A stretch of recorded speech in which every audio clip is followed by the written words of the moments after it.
Ladies and gentlemen, we'll call to order the November 18th regular meeting of the Rockingham County Board of Elections. We thank all of you for being here tonight. And we'll start our meeting off with the Pledge of Allegiance. And we have Mr. Daniel Jones, 6 years old, homeschooled, and he's going to say our pledge for us. So if you would, please stand.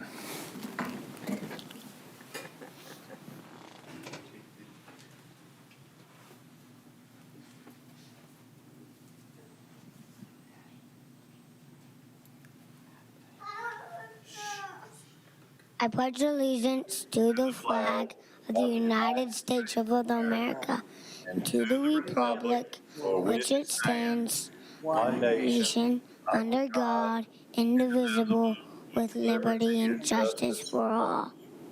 Thank you. And would you remain standing for Pastor Delancey of the Resurrection Life Church in Eden, who will give our invocation tonight.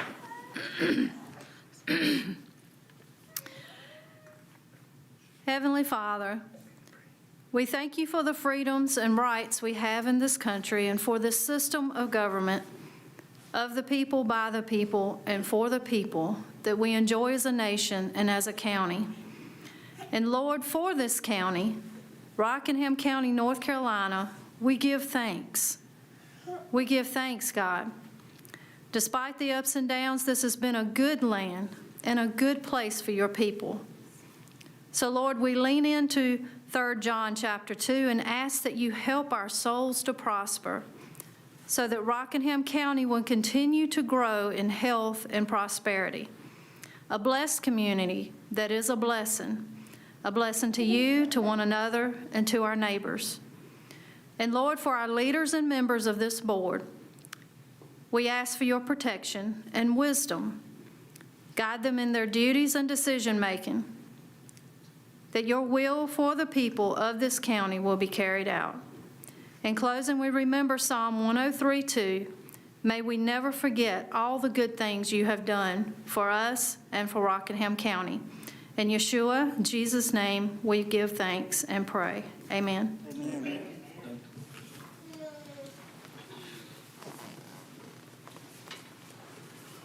The Rockingham County Board of Elections works on an agenda. Ladies and gentlemen, you've had the agenda. Is there any additions or corrections that need to be made to the agenda? If it so pleases the board, I would like to add a 9C under Director's Update for update on board attorney.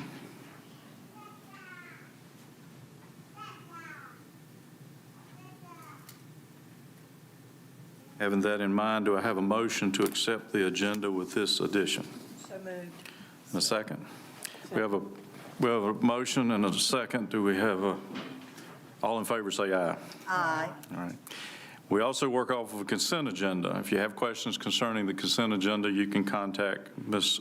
Seamster, and she can give you the ins and outs of the consent agenda. And I believe that the only thing under the consent agenda is the approval of board meetings. Do I have a motion to accept the consent agenda? The minutes. Well, that's under the consent agenda, though. Right. Yeah. So do I have a motion to accept the consent agenda, which contains the approval of board minutes, or do you want to do those individually? No, I was just. You're on target. Okay. Do I have a motion to accept? So moved, Mr. Chairman. Second. And all in favor say aye. Aye. All right, item number 6, we're going to hold on to that for just a few minutes until Mr. Jones can get here. We will need to have him here present to take that item of business up. So that brings us to public comments. And we have one person signed up for public comments. So Ms. Seamster, could you read the rules governing public comments?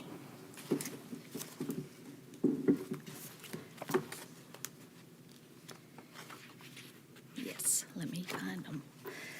The public comment period shall be for the purpose of allowing members of the public to present any matter pertaining to the elections or items on the Board of Elections agenda. This period shall not serve as a forum for debate with the Board of Elections. Remarks shall be addressed directly to the Board of Elections members and not to staff, the audience, or media. The chairperson shall open the public comment period. Any speaker who wishes to speak shall approach the podium and not speak from his or her seat. Each speaker shall clearly state his or her name and physical address when he or she approaches the podium. Any citizen desiring to present any matter concerning the services, policies, and affairs of the Rockingham County Board of Elections shall be allotted 3 minutes. The total amount of time allotted for the public comment period is 30 minutes. Your time will be displayed on the monitor in front of you. The time clock will start with 3 minutes. You will hear a beep at 1 minute to alert you to wrap up your comments. I think you meant 3 minutes, right? You said 30 minutes at the very 30 minutes first for the part. total length of the public comments, 3 minutes per speaker. So our speaker, if I get this wrong, I apologize, Lisa Hams, is that correct? Harris. Harris, I couldn't make it out. I'm sorry. Thank you. That's okay, Mr. Chair. My name is Lisa Harris. You'll get used to seeing it eventually.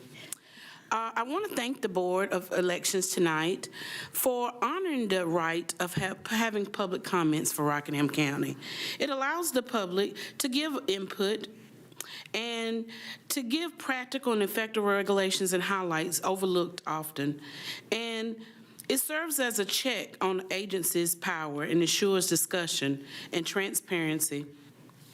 So with that being said, I want to bring some issues to hand tonight. First, I want to thank staff and the board for the budget and having the packet posted on the website. A lot of the residents don't realize that's available. In looking at the municipal election, I asked you to consider increasing your budget as it relates to advertisement. It was extremely important when staff was able to go into the community to events and share information and voter registration opportunities and share information. And as I tell you every time I come here, when I come and see the literature outside in the lobby behind the glass, it really concerns me, and I just wonder if someone sits there all day. With that being said, I'd like to uplift to you that transparency of the Board of Elections is extremely important. The community often has concerns, but the concern tonight I wanted to bring to you is the importance of being transparent even when selecting the meeting scheduler. Having an open dialogue in front of the public, to have a meeting at 6:30, have an open dialogue in front of the public versus just giving a list of meeting dates. Have an open dialogue and giving the public an opportunity to give input regarding that is extremely important. Also, just as point of reference, we encourage the board that if you have discussions or doing research as it relates to potentially moving all precincts into schools, please communicate this and dialogue and communication in front of the public and be transparent. Thank you. Thank you. Just for a note there, for the public, the budget for the municipal elections is paid for. That's all paid for the municipalities.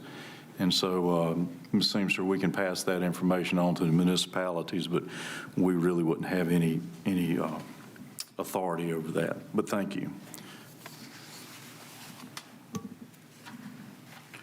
So item number 8 is the use of facility agreement for polling site locations.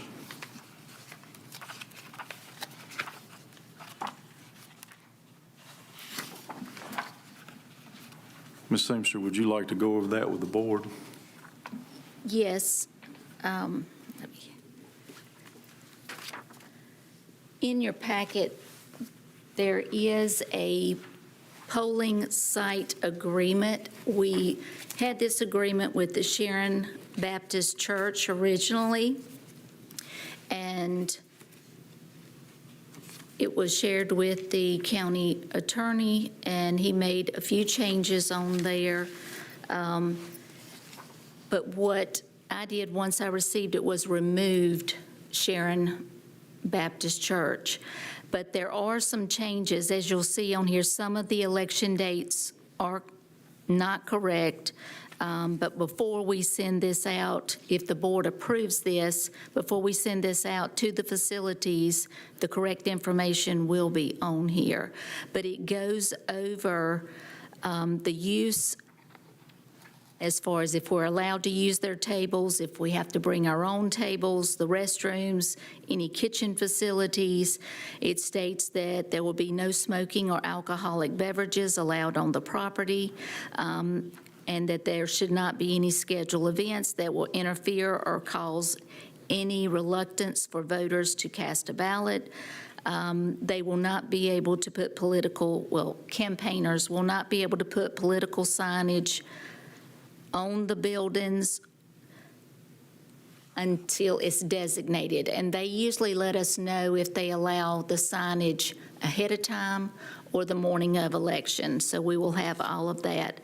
It also goes into the buffer zone, which shall be 50 feet. At this particular one, it is a minimum of 25 feet and a maximum of 50 feet from the exterior entrance. Going on to the second page, it just states that the precinct officials have to put everything back in place like it was when they found it, remove all the trash, make sure that all the lights are turned off, and lock up the building securely. And that these facilities are not supported in whole or part by tax revenues. But what we want to work together as a team and to make sure that everything is safe and secure and that everything is in operation when we use these facilities. But I know I've had at least one board member say there was some changes that they would like to see, like for number 9, instead of cooperative fashion, using another word. And then you'll see as number 11, the certificate of liability insurance, we will provide those to the polling locations so that they will have a copy of that. I will get with the risk manager once everything is returned and signed, and we'll make sure that they get those certificates of liability insurance forms. But are there any questions or comments? Do we currently do that, this agreement with the facilities that we now use? We have not. The only facility we have used this with is Sharon Baptist Church. They were the only one. This is a good thing. I'm sort of concerned about number 11. Is the county willing to accept liability for these facilities? Yes. And that's what I've asked. Is Chris Elliott is our risk manager. When I had to do this for Sharon Baptist Church, he said it is not a concern. He just lets the insurance company know the name of the facility, and we get that certificate of liability. So that is not a problem, and it is covered under the insurance for Rockingham County. So going forward, all the facilities will be required to fill one of these out? Yes, ma'am. If the board approves this, yes, ma'am. Planning to simply mail these to the facilities, or are we going to try to meet with them and make sure they understand what we're after here? We can do whatever the board would like from us to do. Okay. If meeting in person is best, that's what we will do. Okay. So we're looking at the facility agreements. So just a couple of comments that I have about this. I think it's much needed in today's society. where the polling places will know what we expect, and they can know what to expect from us. I did have some concerns about the number 8. It's understood the premises to be used as a voting place not supported in whole or part by tax revenues. I'm assuming that that means that we're not paying them for the use of that facility. That is correct. Certainly, some of the facilities we're in are supported by tax revenue, such as schools. Yes. But that's just another way of saying we're not paying them for the use of their facility for the election. That is correct. Okay. All right. Well, our tax dollars are not used to pay them. Right, So- that's right. Is there any other questions or concerns about this? Mr. Chairman, Yes, sir. so this is one that was used, I suppose, in the last election. I guess my question is, did we have any desires to make any amendments to that, or is Well, that actually, something we we can did. do at a later time? We actually did change this. So we had the county's attorney take a look at it and come up with this. I believe that Ms. Seamster said we had only used it in the past with Sharon Baptist Church and not all of the polling precinct places. So, it would be my suggestion that we use this at all the places that we're utilizing for the election polling. I think that only makes sense. I do too. Is there any other questions or comments concerning this? If not, do I have a motion that we accept this? Motion. A second? Second. All in favor, say aye. Aye. All right. Okay, so let's back up. Mr. Jones, we purposely went around the primary election early voting plan. And so let's turn that to that. And Ms. Seamster, if you want to introduce that to us. Okay. Well, in the board's packets, there are 7 options for the 2026 primary election early voting schedule, and I will go through each option. Option 1 has the minimum requirements from the State Board of Elections, which includes 13 days of early voting with 4 early voting sites. The hours are Monday through Friday, 8 a.m. to 7:30 p.m., and on the last Saturday, 8 a.m. to 3 p.m. In 2022, this was the schedule that Rockingham County Board of Elections followed for the primary election. In 2024, an additional Saturday was added, and this information is also included in the board's packet behind option 7. And if you will turn the page to option 2, option 2 has the minimum requirements plus 1 Saturday added to the first full week of early voting, like what was done during the 2024 primary election. The hours of operation will remain the same as option 1, and this would be an additional cost of $2,800 for that Saturday to be open.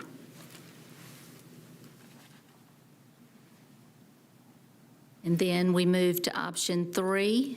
It has the minimum requirements plus 1 Saturday added to the first half week of early voting. The operational hours remain the same, and that will also cost $2,800 for that day to be added.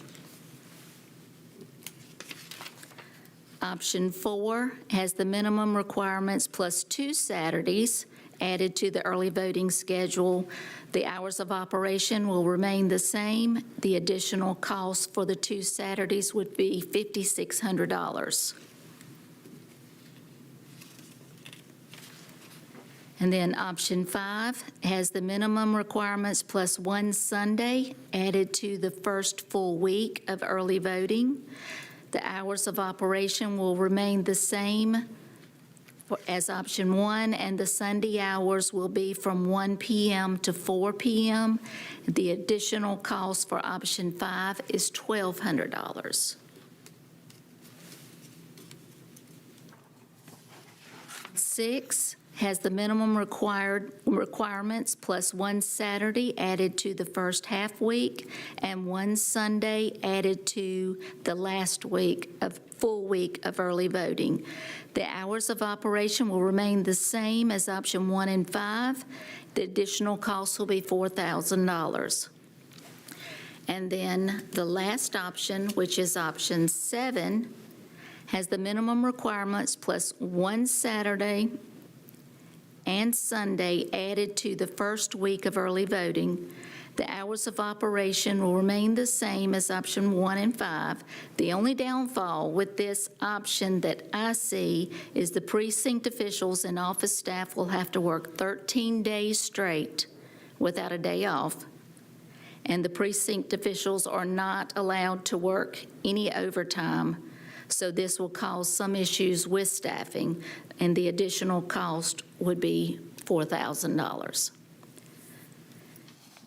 The 2022 and 2024 primary election early voting totals gives you the numbers of voters.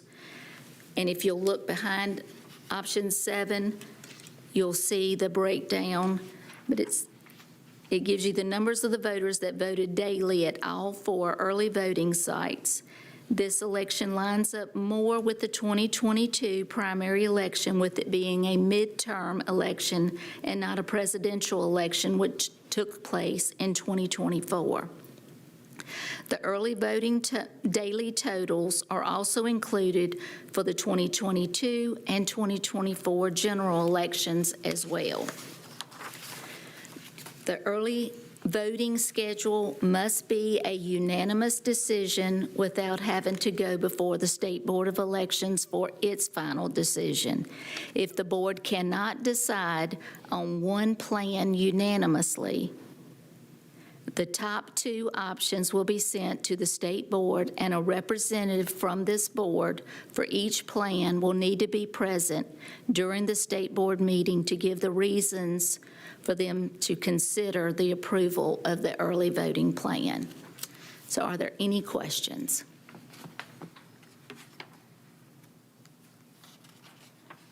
I have a question concerning the budget. What do we have, how did we budget for this primary coming up? This primary, I compared it to the 2022 election, so it was for 13 days. And that's why I give the additional figures. What I would have to do with that is actually take that from another item, in that it could be for Election Day, cutting a couple of people off of a precinct. All right. Ladies and gentlemen, you've heard the presentation. What says the board? Mr. Chairman? Yes, sir. Dr. Jones.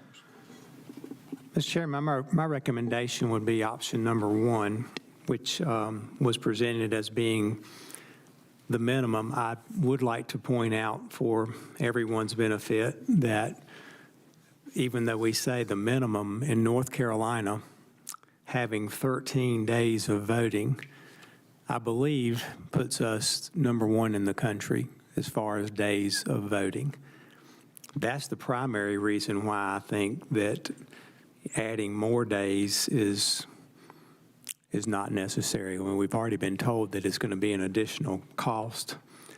I think many of us appreciate the opportunity to vote early. I know I take advantage of that, and I know a lot of people do. But I think 13 days are quite sufficient. And Assembly for that. what's that? You can thank our General Assembly for that. Well, our General Assembly actually attempted to make it a little bit more in line with some of the other states, but It didn't get voted. the courts decided otherwise. But we're still, I believe, number 1 in the country as far as the number of days of early voting. So my recommendation would be to go with option number 1. Anybody else have any discussion? on that? Question, didn't we include a Sunday in the 2024 election? The general, In the general? in the general. We did not in the The- primary. If you'll look at the 2024 primary, we added one Saturday, and then in the 2024 general election, we added a Saturday and a Sunday.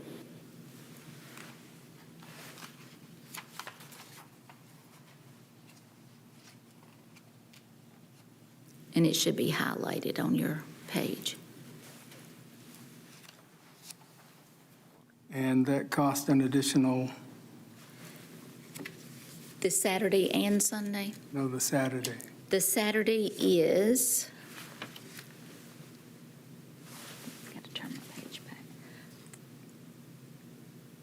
But talking about the- one Saturday is $2,800.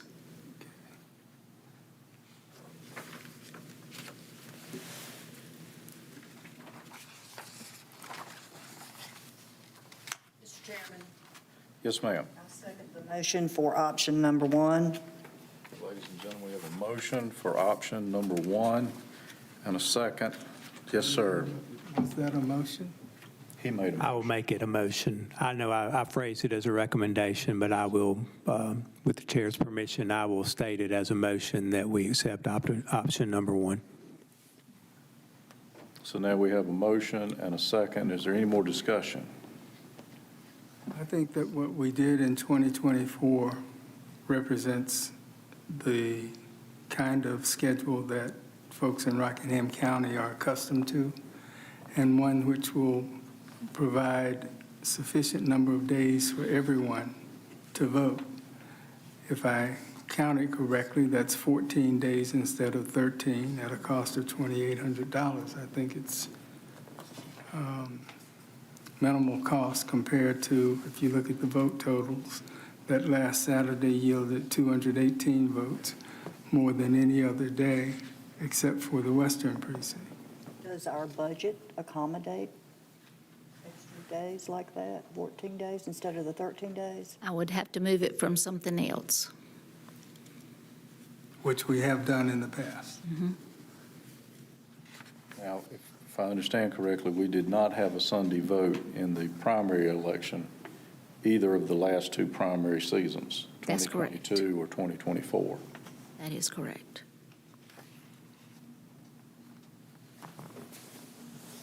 Any more discussion? I have one comment, Mr. Chair. Yes, sir.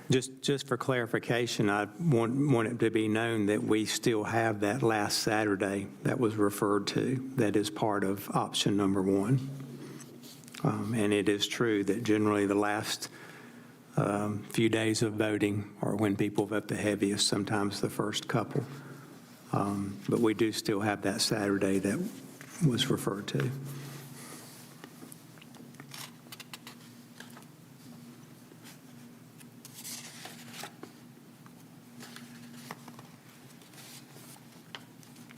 So this probably doesn't compare, but in 2024, when we had the Sunday voting, The primary or the general? the general, because we didn't have a Sunday in the primary, we generally had a very low turnout on that day all across Eden, Reidsville, Wentworth, and Western.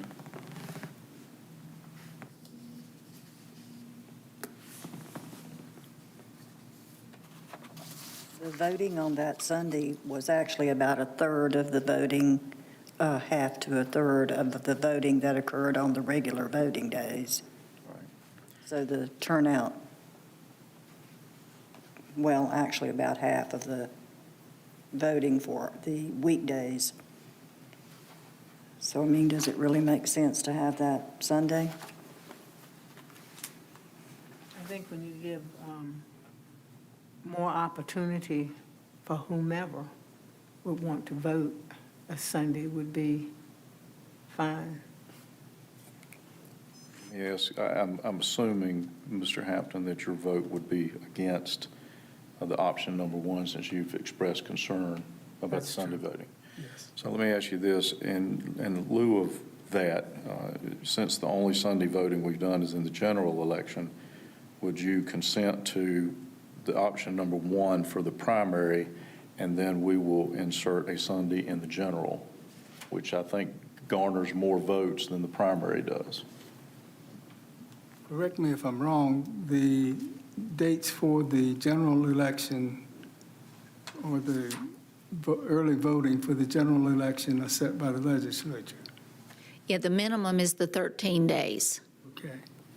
And But we still have to do this for the general, don't we? yes, we do. Yeah. We'll do that again because that early voting for the general will come up in October. So we will be approving the early voting schedule probably in August for the The general election. legislature will set dates for that. right? Yes. That's The the legisl- problem I have with your suggestion. We don't know what dates the legislature is going to give us. I think, again, I'm focused on the 2024 primary, where there are 2 Saturdays. The only difference between that and the first choice is the additional Saturday. But the days over 13 days, that's going to be 1 day short of 2 weeks, so there's going to be 2 Sundays in that. There'll be 2 Saturdays and 2 Sundays. So if you pick up a Sunday in the general election, just like we did in 2024, but you don't get a Sunday in the primary, we're essentially doing the same thing that we did in the 2024 primary. Well, I'm not prepared to vote on the dates for the general election tonight, because we don't know what those dates are going to be. We're only voting on the primary. No, I understand, but my point with Mr. Hampton was, if we agreed to do a Sunday in the general, which the early voting period will encompass 2 Sundays. Right. But we don't have to make a decision on that tonight. That's exactly right, but in trying to work it. So personally, I am opposed to a Sunday vote. That's me. I'm not opposed to cutting that alarm off. But I'm opposed to a Sunday vote, but in the spirit of compromise, I would personally would agree to do a Sunday vote in the general election as opposed to the primary. That's just me. Well, we can't do that ahead of time. Well, we can't do that ahead, but you know it's coming. I mean, we know that we're going to have to make the decisions on what days we're going to vote on the general election. You've done that in 2024 twice during the primary and again for the general. So I'm just looking forward and saying that this same board in its same makeup will have to make the decision on what days we choose for the general too. So just like I said, in the spirit of compromise, I'm just trying to, if we don't, it appears that we're going to be in an impasse and the state board's going to decide this. And they take the top 2. They take the top 2, and I understand that they look at what has been the kind of the tradition. So in this case, they're not going to see a Sunday vote in the primary, but they're going to see 1 Sunday vote in the general, which was last year. I don't know what they would decide. I'm just telling you that's what I've been told that they look at. I appreciate your willingness to compromise. I understand. Okay.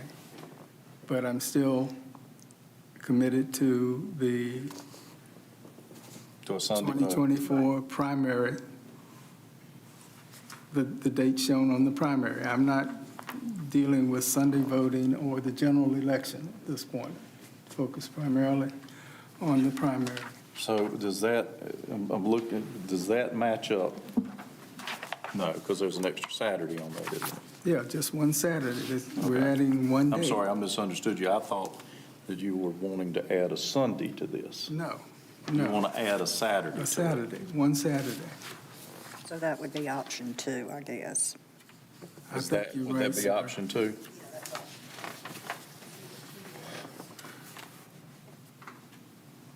Which one is it, Paula? Either 2 or 3, depending on which Saturday.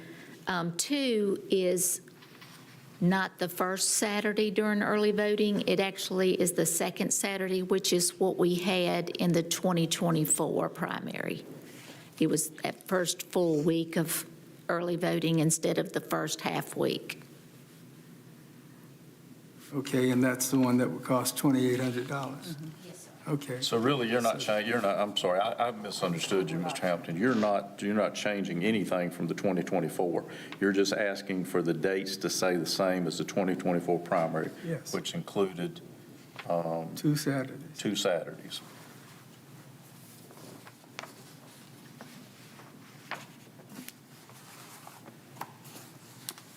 Is there any more discussion? So first of all, I guess the thing for me to do would be ask for a vote on the motion and the second that we have before us now. Is that correct? Right. And so we have a motion to accept option number 1 and a second. All those in favor say aye. Aye. Aye. All those opposed, like sign. Aye. Okay, all right. Now, do I hear a motion to accept option number 2? Is there So moved. And a second for option number 2? Second. And discussion for option number 2.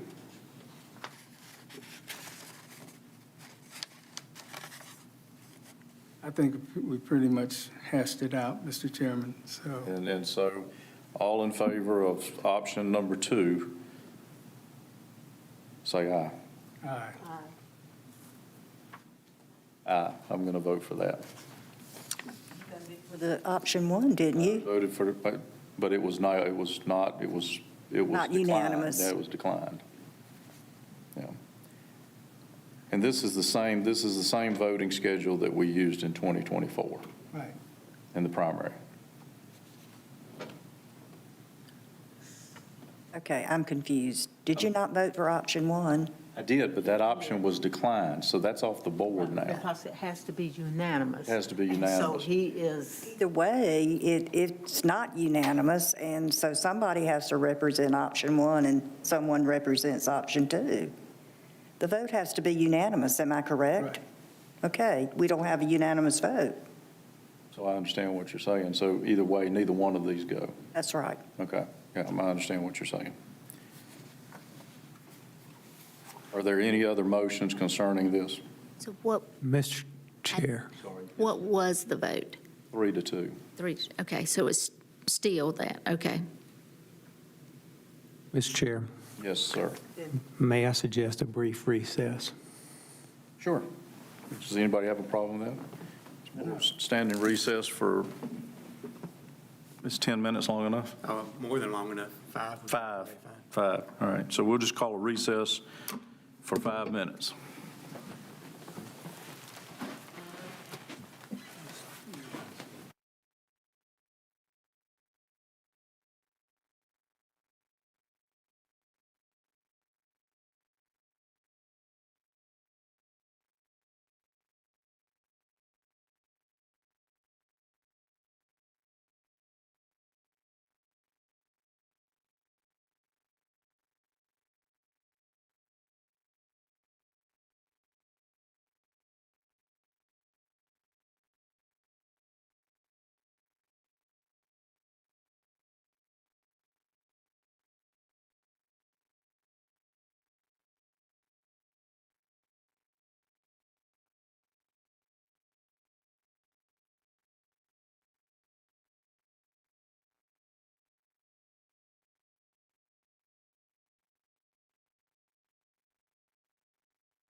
Session.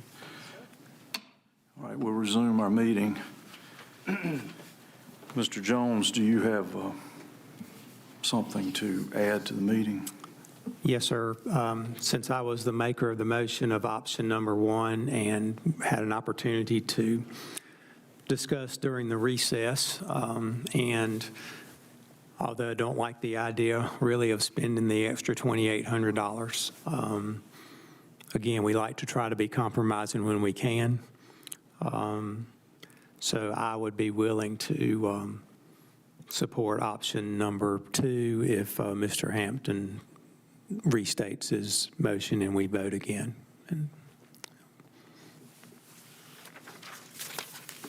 Chairman, I move that we accept option number two as our schedule for the primary. I have a motion on the floor for option number two. Do I have a second? Second. I have a motion and a second. All in favor, say aye. Aye. Aye.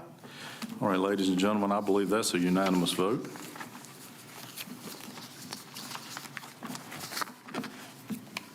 And that brings us to Director's Update. Ms. Seamster.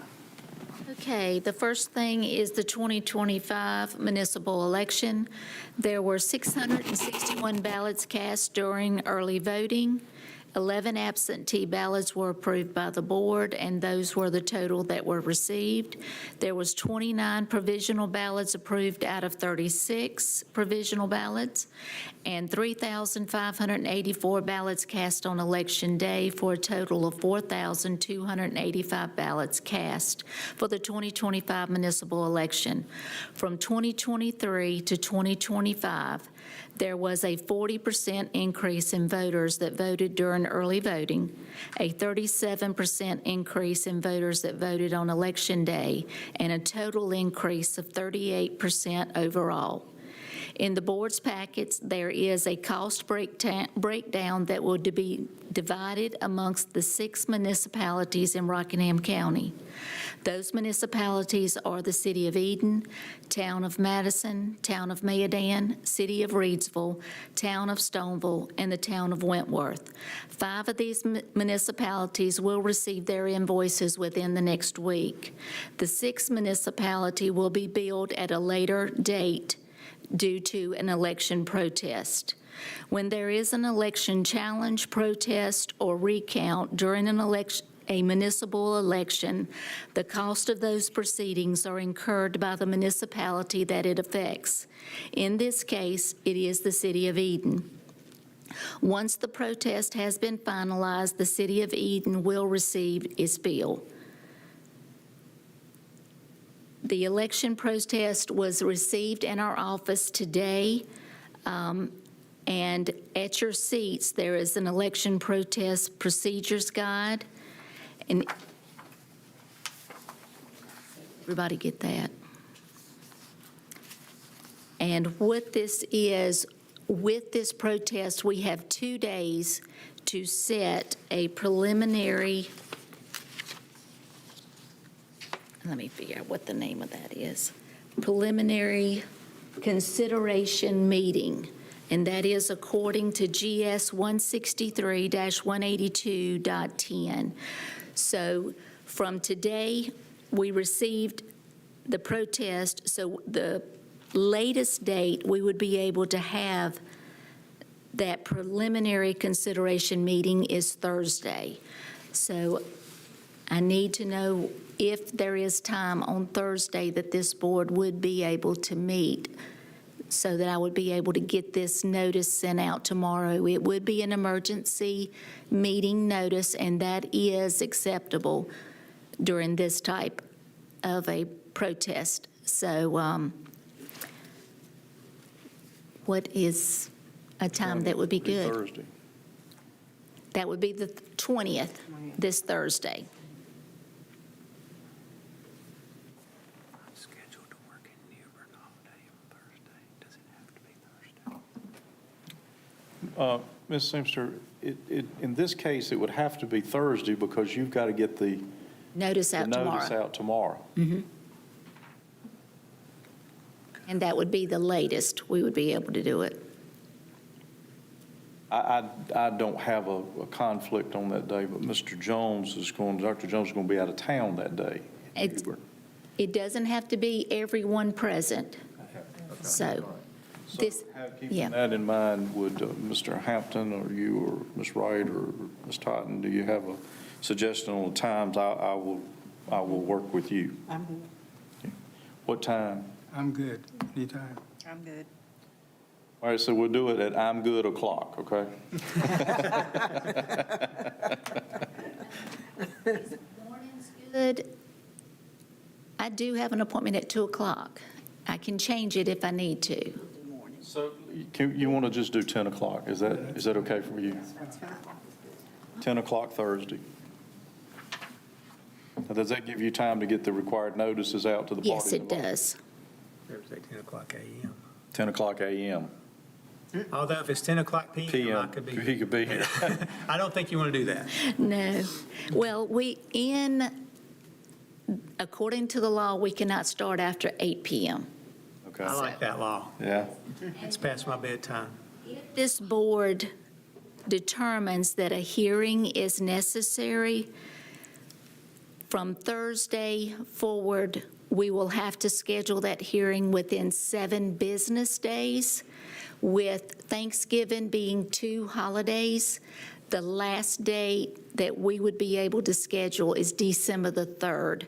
So if you will go ahead and be checking your schedules to see when would be good. The hearing will be a quasi-judicial hearing, so we will have to have it recorded. Court reporters do not do that anymore, so we would use Mr. Sawyer's to record that, and that is approved through the state board.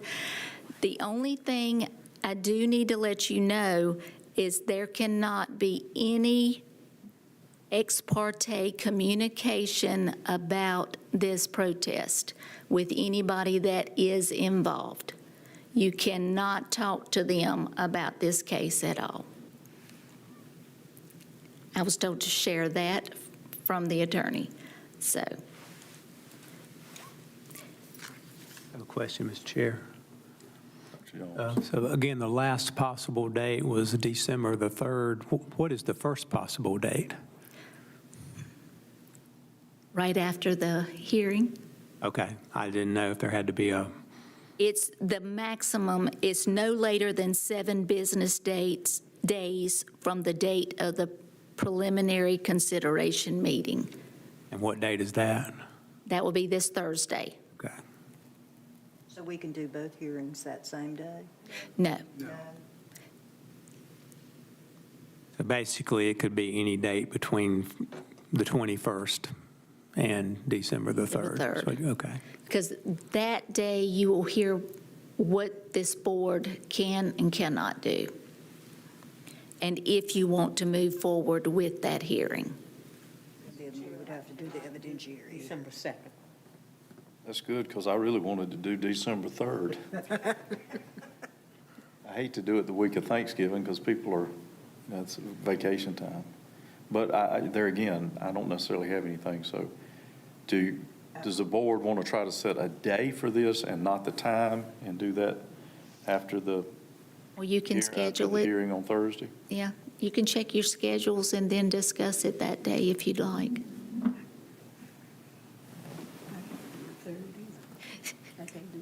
Or you can do it tonight. You can't do it the 2nd or the 3rd. I try to be flexible.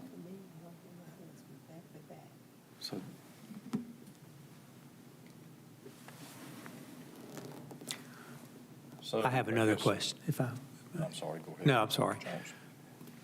just hypothetically, if you were to schedule it that last day, I guess my question is, does everyone on the board have to be present? What if someone got sick or something like that? I guess, is there a reason that we should try not to wait until the last day because of that? It just needs to be a majority of the board there. Okay, that's good to know.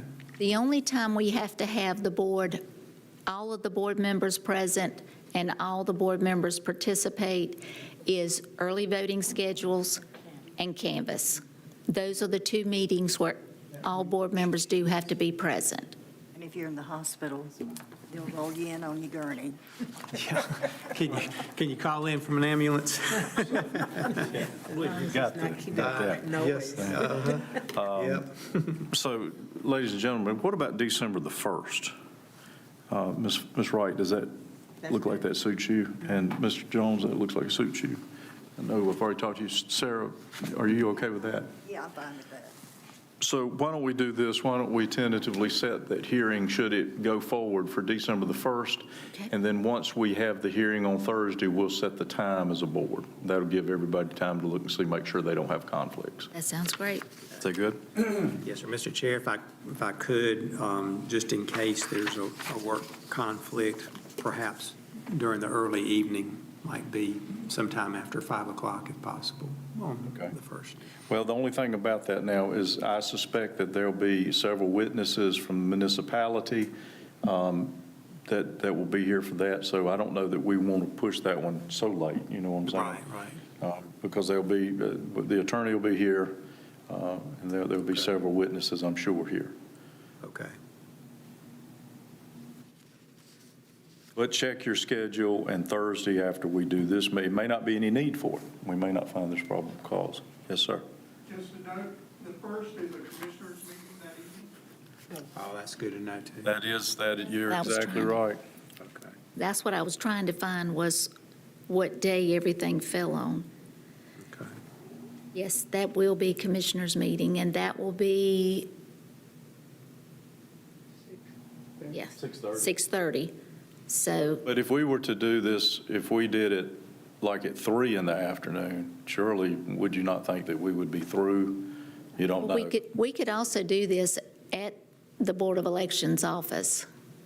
We don't necessarily have to have the hearing here. We just could- have to have Roy there, and Roy's going to be here. Well, that is not, usually a hearing like that is not live streamed. No, but it has to It be is. recorded for the. Yes, Right. but, Right, so I'm here during the commissioners meeting, so I would not be able to be there to record it. okay, Right. so, but you can check your schedules, see what works best. Okay, let's decide that. Roy, let me ask you a question.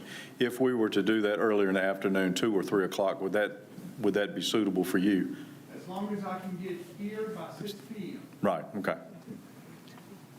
Because we definitely have to have that recorded. We have Yes. to preserve that proceeding for the state board. We do. Okay. All right, and do you have any other updates? Yes, the 2026 primary election candidate filing dates will begin on Monday, December the 1st at 12 p.m., not 11:59, 12 p.m., and will run through Friday, December the 19th, and it will end at 12 p.m. And that is noon lunchtime. But the rest of the weeks, Monday through Friday, candidate filing is 8 to 5. So we do not stop filing for lunch. It is 8 to 5 all other weekdays. It's just the first and the last day that we have to start at noon and end at noon. And then C. Yeah, so 9C update on board attorney. When I became the chair of this board, I think we did this in an open meeting, but I know we talked about it privately, that we would start using the county's attorney as much as possible. The county had agreed to that. I know that, I believe, Ms. Wright, during your term, the county had asked the board to seek outside counsel, or maybe before you, maybe that predated you, outside counsel. It was my intention at that time to try to save some cost by using the county attorney. He's here and he represents the county, and everybody was good with that. But this week, I had contacted the county attorney when we were notified there may be some action out of Eden concerning some of the stuff in this facility, I mean, not the facility agreement, but in the election protest procedures.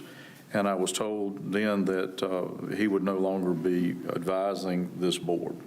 And so we will, and we have not told Brian, I believe that's his name, that we would not be using him, so we've not severed that relationship by no stretch of the imagination. But we will end up having to go back to that and utilize that. So I think that you had money in the budget for that this year, so we should be fine, but just as a matter of information. What was the reason for us not being able to use the county attorney?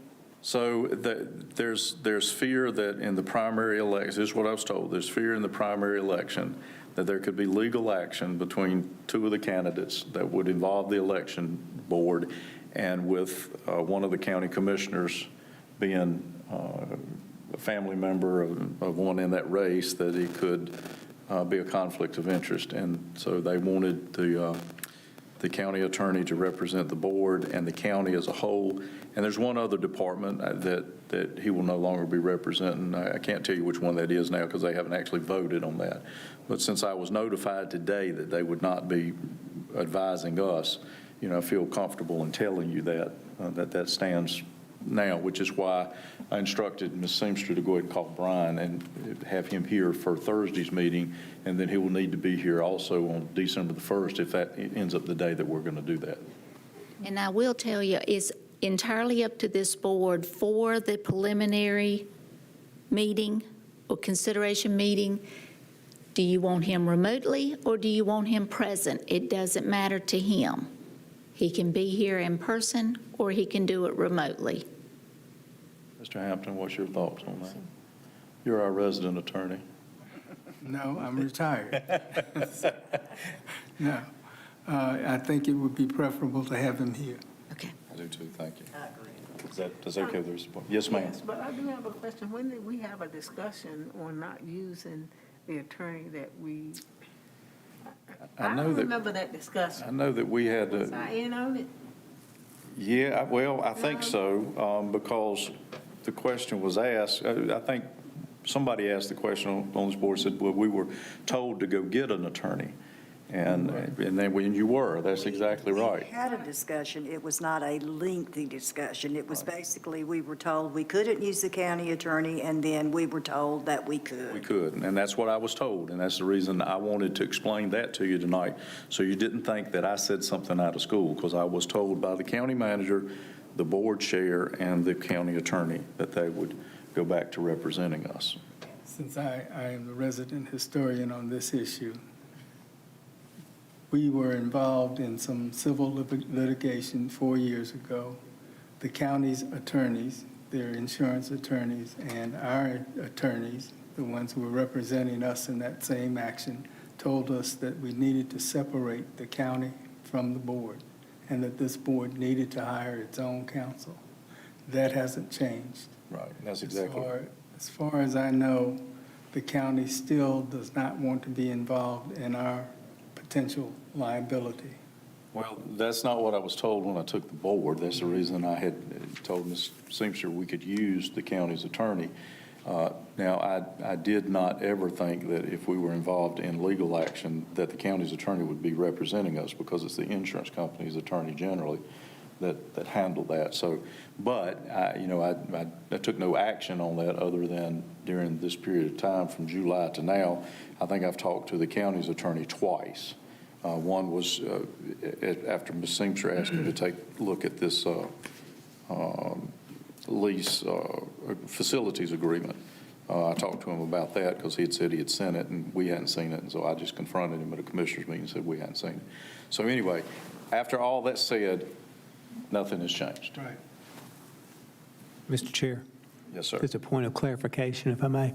Yes, sir. Just asking both of you, after hearing that, are you both saying that there would be no instances going forward where the county attorney would work with us, or you're limiting that more to this particular case? I just want to make sure I understand. Or are you saying that the county attorney never wants to be involved with our issues, or just now? That's the word I got today, Okay. was that he would not be taking part in any issues involving the Board of Elections. Just want to make sure I understood. Yes, sir. No problem. All right, so board comments. If we have any more questions concerning that, I think I've told you everything I know, which may not be much, but it's everything I know. Board comments, Ms. Totten, you want to start that for us? Sure. I think it was a good meeting. I would like to see more public representation at our meetings.